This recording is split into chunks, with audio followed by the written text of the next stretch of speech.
What's up, y'all? This is Brave, and I'm back with another review of Love and Hip Hop Miami. This is season 6, episode 17, and the episode is I Don't Want That Old Thing Back. Let's go ahead and get right into this review. So we actually start this episode off with Shay. Haven't seen her in a minute, and she's taking her daughter over to her grandmother's house, okay? So Shay and her mom sit down and have this conversation because the last time Shay was at her mom's house, her mom threw that party to celebrate that her daughter was no longer with Fabo. Now, speaking of Fabo, according to Shay, she kicked him to the curb and he hasn't been involved with their daughter. But Shay, here's the kicker. You told us out of your own mouth that even though y'all was together putting on this front, he was not involved with your daughter. Like, he's just not a hands-on dad. Girl, that's who you chose to be your child's father. Sorry to tell you. Alright, so Shay does tell her mom that, she's only going to be focusing on raising her daughter and having a good time with her girls. Now, here's the thing. Some of her girls don't get along. AKA Amara and Flo, but she don't care. She still want to have a girls' night and invite the ladies to have a good time. Next thing you know, MJ shows up. And honestly, this got me to thinking, y'all, what's MJ's job? Like, what does MJ do for a living? Because I know when we first met him, he was seeing Amara. We knew that he was Shay's brother. And I think he was trying to be a singer. So, nigga, what's your day job? Because are you like a mail carrier? Do you work at a call center? Are you a bartender? What's going on, buddy? Because MJ strolls in with a cowboy hat. I'm like, okay, so we've upgraded. We're no longer wearing those top hats. Now we've upgraded to the Western style. Okay. So Shay basically gets this man to apologize to her for that terrible song that him and his mama had. And her mom was like, yeah, because Shay's going to focus on this, that, another. And I'm just like, ma'am, could you let your daughter talk? Let her tell her brother what she thinking and how she feeling. Nonetheless, the mom is like, yeah, Shay's going to focus on being single. Shay's like, no, I'm not. Never said that. I'm a relationship girly. I will probably be out here dating. Now, again, Shay's mom is trying to tell her, like, nah, girl, if you really love this man, this is going to take some time for you to really, focus on yourself and then get into a relationship. Oh, why she say that? Because now MJ got to chime in to be like, look at me. I ain't been in a relationship since Amara. Sir, that was a you choice, okay? A you problem and a you choice, okay? You chose not to date around, and that's your problem, okay? So stop acting like Amara was the one who got away. Because then he goes on to talk about how, he said some disrespectful things to her before.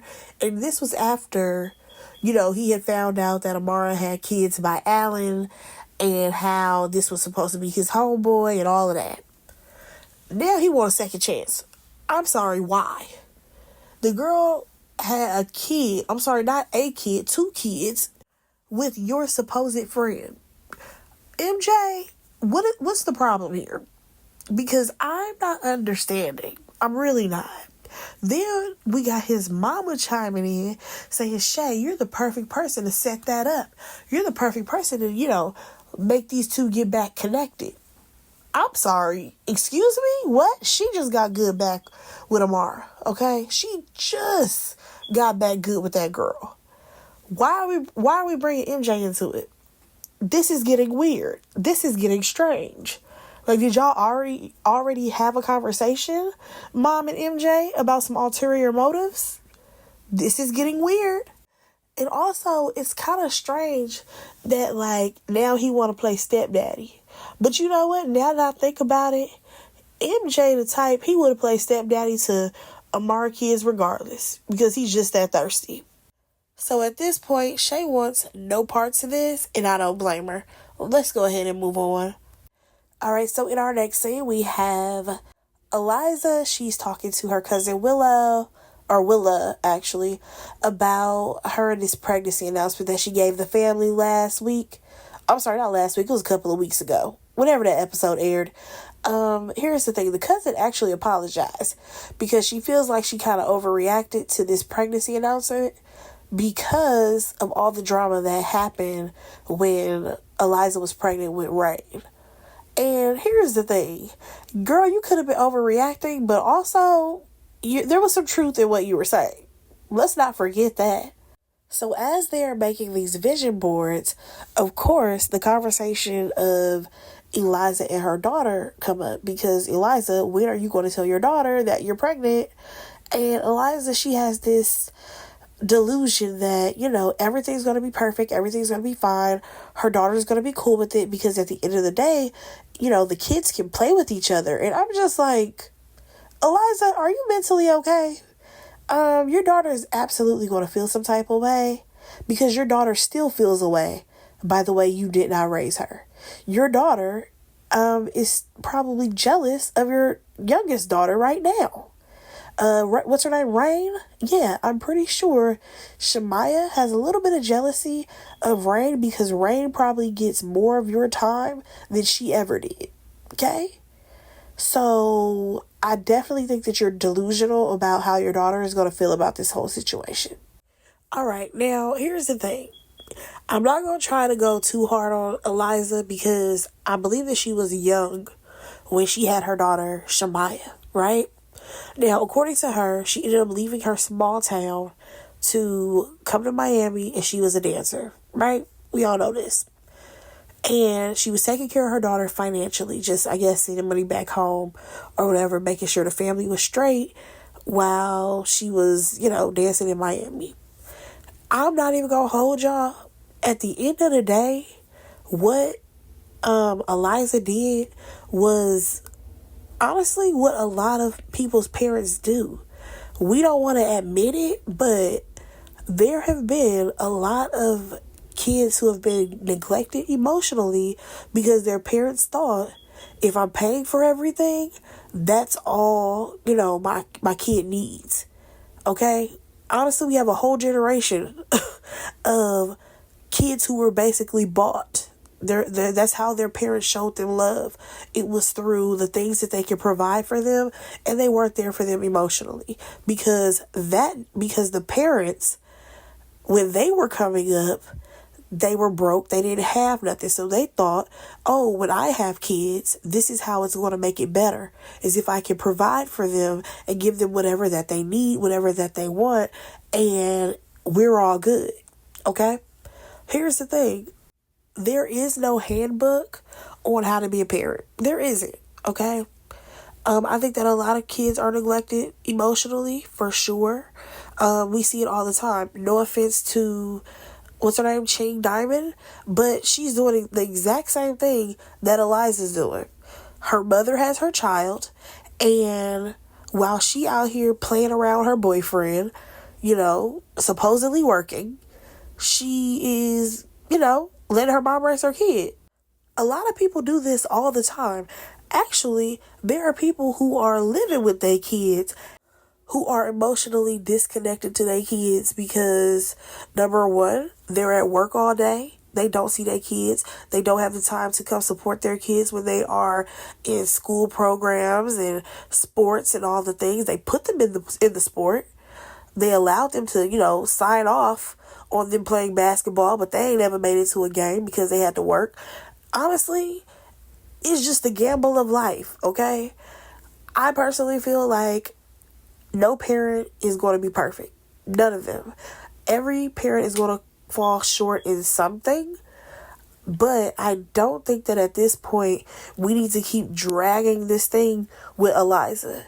Because at this point, Eliza knows that she wasn't there. She knows it. And she doesn't know how to be there for Shamaya at this point because now Shamaya is grown. They don't have that real mother-daughter nurturing relationship that should have been developed when Shamaya was 7 years old. You get what I'm saying? So I think that Eliza may be trying to do a better job with her daughter Rain. And I wish that they would talk about that. Is she raising Rain the same way that she did Shamaya? Or is she trying to do better with Rain? because she knows she wasn't there for Shamaya? See, that's my question. So we do see Eliza's cousin trying to figure out who the baby daddy is, but she already know who it is. Eliza's not going to tell, the public. Let's move on. So in the next scene, we have Marlon. He is going on a date with some woman by the name of Vicky. This was a woman that he used to mess around with back in the day when he was still married to Flo. She used to perform at Flo's restaurant. And, child, I don't have time for this date. I really don't care about anything that's going on with Flo and her family. However, Marlon is planning to show off his new girl at Gael's little event. Let's move on. Alright, so now we move on to another scene that was unnecessary. That was with one of the twins. I think it's the one who's not dating Trick Daddy's son.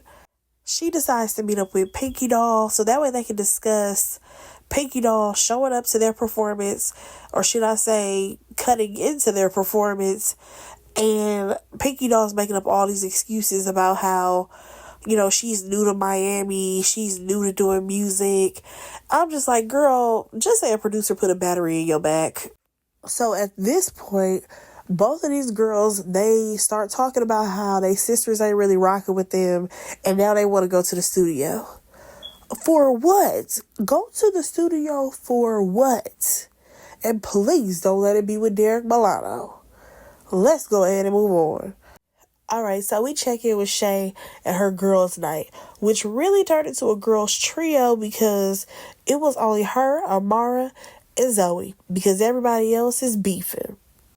Alright, so they sit down and Zoe goes on to talk about how she got into it with Chang or whatever, how they not cool no more because Chang was, I guess, trying to protect her relationship or hold on to that relationship, whatever she was trying to do, while Zoe was trying to tell her, girl, your man ain't it.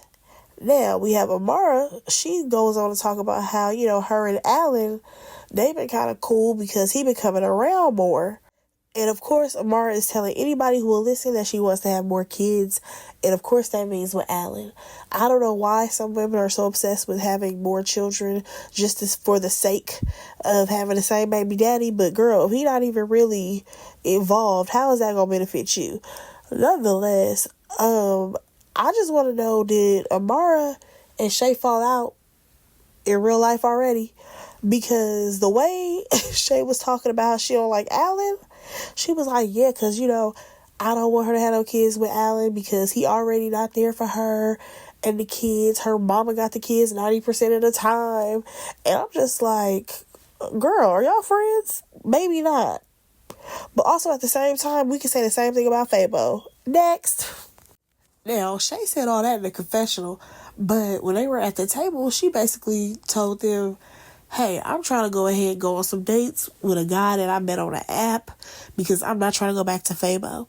Oh, also, I forgot to mention that Zoe did bring up the fact that Amara not trying to have two baby daddies because for some reason she thinks it is easier to deal with just one man. And I'm like, okay, but how about you get into a relationship with the other guy and it actually works out? Can you be a little bit hopeful? Just a little bit. Because Shay, on the other hand, she's like, I used to think the same way, but now I'm okay with having possibly two children's fathers. So, next thing you know, MJ appears, okay?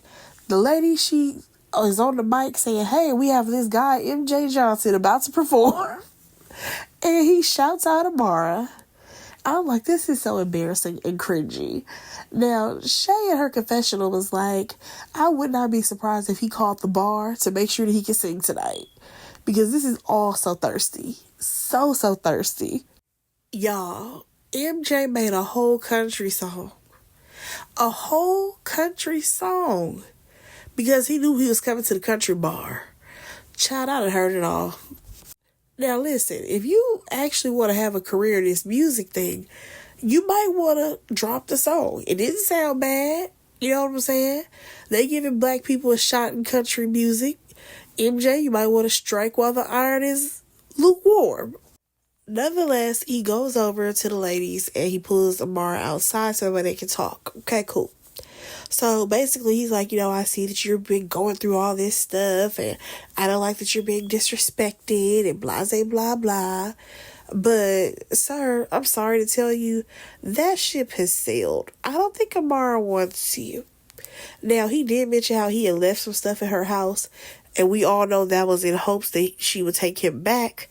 And she's like, oh yeah, we did see some of your stuff when I was packing up to move. AKA, you're not going to get the new address. Yeah, we put it in a box. Alright, so let's go ahead and move on over to Eliza. Her and her family are taking Christmas photos, and unfortunately, her daughter Rain is getting a little bit jealous of Amira, who is the baby girl. It's Shamaya's daughter, right? So she's technically getting a little jealous of her niece because she feels like she's getting more attention. I personally don't like the fact that Eliza told her daughter that's because she's a baby. I feel like you should make an effort to show love to both children, but that's just how I feel. So Eliza goes over to Shamaya. Now, Shamaya is holding her baby. Then Eliza decides to hold the baby because y'all already know she's trying to look good for the cameras. And I'm just like, but peep how your actual daughter Rain is reacting behind you, okay? Like, I'm going to need you to stop rubbing this in her face. And they have this conversation about how, Shamaya has been doing so well with her daughter. And Shamaya's like, yeah, I love being a mom. Would love to do it again. And of course, Eliza's like, girl, you need to slow down. Because at the end of the day, girl, you just had this baby. Let it breathe a little bit. Then Eliza, she throws her monkey wrench in here and was like, how do you feel about having a sibling because I'm pregnant? Now, Shamaya don't have no problem with it. And here's the thing. What did y'all expect for Shamaya to do? Did y'all think she was going to run and cry? To be like, oh my gosh, I can't believe my mom's having another kid? Like, Shamaya is an adult at this point. She can't stop her mama. Her mama is a full-grown woman. That's another thing that I feel like I was kind of side-eyeing the family just a little bit about. Because, yes, Shamaya may be the firstborn, and Eliza had her at a young age. But let's stop acting as if Eliza is not a full-grown woman. Like, if that lady want to have another kid, then she can absolutely do that. It is what it is. Like, the world don't stop because she's pregnant. Moving on. Like I said, her daughter accepts it. So, Eliza and Shamaya, they good. Alright, so moving on, y'all. We get to Gael's event. She come out looking like a space cadet with that metallic silver outfit that she had on. But I'm going to let that go. So basically, she renovated her restaurant. And now this is like the grand opening, right? According to her, she done invited pretty much the whole cast. Even though she don't even know or like half of the people. Or should I say they don't like her. But she still sent out an invite. And because she's now a Christian woman, she wants everyone to support her. I said, girl... You just got there being Christian, okay? And I mean barely, by the skin of your teeth. So Flo arrives with her new boy Toyani, and Gael acting like she got a problem with it. Like, who invited y'all? Because I did not invite y'all. Now, I said not the Christian woman saying how she did not invite people. I'm like, girl, but you want Angela to come? How delusional are you? Like, I know, everybody watching know, you don't know Angela. So why would you invite her but not your sister? Okay, weirdo. So then, later, her and Flo talk, and, she's getting upset. Gael, she's upset because she's like, I invited all those people when they didn't show up. And I'm like, they don't like you. You've gotten into it with half of the people that you just listed. What the hell is wrong with you, girl? And then, next thing you know, here comes Marlon in his matching pink with this girl, Vicky. Oh, well, she got upset again because she already knew who this girl was, and she knows that Marlon had cheated on her with this girl.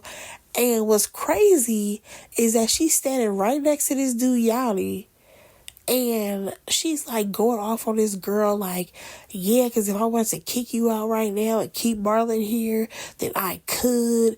And I'm just like, girl, hold on. You doing a little too much fighting for a man in a marriage that you don't even want no more.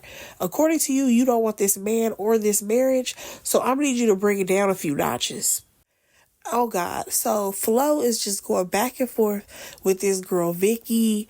Marlon, he's basically telling her like, I wasn't going hard on Yanni when you brought him around. So why are you acting like this? And like this escalated quite quickly, okay? Because you have Flo and this girl going back and forth, and next thing you know, Vicky is like, girl, we all know that you got a sugar daddy. That's the person who paid for your house. That's the one who funded your music career. We all know that you got this sugar daddy. Baby, why she say that? Because next thing you know, Flo start throwing stuff. I said, oh, Flo, it must be true, because why you reacting like this? So Flo ends up throwing this cake at the girl, and when she picked up the cake, she kind of like smashed her own hands into the cake.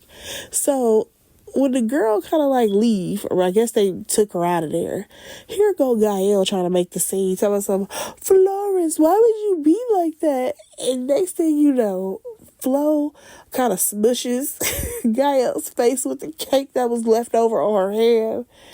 Baby, this was too much. We got Gael over here melted to the floor. And I'm just like, what is going on? Poor Yanni. Sir, what did you sign up for? I don't think you were ready for all of this. At this point, I don't need to see no more of Flo and her family. I really don't. I really want Love and Hip Hop Miami to do a overhaul. Like, we need to go ahead and mix up the cast and take some people out. All right, so now that we leave the foolishness, we get to this date with Shay, okay? Shay's on a date with a guy by the name of Mike Nasty. So here's the thing. I was a little confused at first because he had flowers in one hand and then like this bag in the other. I'm like, what is with this bag, sir? Because it wasn't like a purse. Maybe his laptop was in there. I don't know. But nonetheless, he sit down. He's like a bigger guy. Like, he's not ugly at all. He's built more like a Suge Knight type guy. Like, you like the big and tall. And honestly, I did not hate looking at this date. I did not hate it. I think that Shay asked some good questions. She asked him what his credit score was, about him being previously married. We learned that, I think he said he was married to his child's mother. He said that was 2 decades ago. Now, according to him, he only been in 3 relationships since then. I don't know about all that. I'm pretty sure he saw all types of women in between that time. And we learned that he's been in jail before because he used to sell drugs. At this point, who didn't sell drugs back in the day? Because I feel like a lot of black men have that story. Hell, at least he was selling it, not doing it. Nonetheless, he does say that he wants to get married again. And baby, Shay was even asking him like, what's up with his sperm count, okay? Is he good? The swimmers are good because she trying to have another baby. And he's like, yeah, we good over here. But she does say that she wants to do a surrogate. And I can't remember exactly what happened with her and Shajaya, but is it that she had a really complicated pregnancy and delivery? I just can't remember. But yeah, he seems like he may be an option for her. Now, I don't know if she's still dating him, she's still seeing him, or if she does circle back to Fabo, but this guy seems like a nice guy. But moving on, we get to this like outdoor field situation with Trick Daddy and his crew. And here's the thing. You have one twin, the one who is dating Jaden, my bad. And it don't even sound like they're dating anymore. At this point, he's moving on from the situation, talking about he want to focus on his career. I'm just like, okay, so what was the reason for all of this? Because y'all was out here sneaking around, and now that everybody found out, now y'all don't want to be together? Or should I say, you don't want to be with her? A mess. Next thing you know, the other twin, she shows up with Pinky Doll. And Pinky is actually able to apologize, okay? She apologizes to Trick, and she attempts to apologize to the other twin. But of course, that does not go well. They get into it, and Pinky Doll walks off. Yeah, I don't need to see the twins or Pinky Doll. Moving on, you guys, that is where the show actually wraps up. I feel like there wasn't too much going on with this episode, but let me know what y'all thought about it. Go ahead and let me know in the comment section. And don't forget to like, comment, and subscribe to my channel. And I will talk to y'all in my next review. Bye, guys.